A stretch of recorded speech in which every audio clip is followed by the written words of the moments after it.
استغفر الله العظيم، فرحان بزاف على الكم الهائل ديال الجاليه المغربيه اللي جاو عندي للمحل. شكرا لكم بزاف، شكرا لكم بزاف.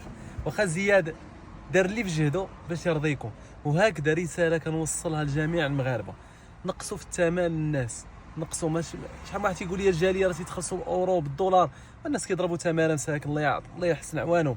الناس فرحانين جايين لبلادهم، مصاريف الطياره. كاين اللي عنده الاولاد 6 الاولاد الله يبارك 7 الاولاد، وبجي باغي يشوف عائلته، باغي يشوف ولاد بلاده، باغي يشوف وجيرانه، باغي يشوف دربهم.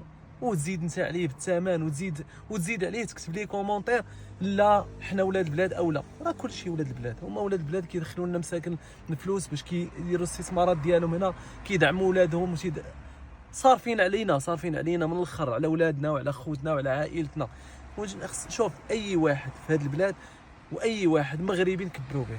وهذه دعوه الناس ديال المقاهي، الناس ديال الفنادق، الناس ديال التجار. يجي عندك انسان من برا تهلا فيه كرمو، راه مسكين كيجي فرحان ببلاده، عنده مصاريف كثيره. هادشي كنهضر من الواقع اللي عايش فيه. خليني الناس اللي لاباس عليهم راه من كتسالي كيشري عندك يخلي لك بوفوار ديالو، كيقول لك تهلا فيه، ولا كيشري من عندك غير باش يتعاون معك. عندهم الخير ديالهم، عندهم كل شيء.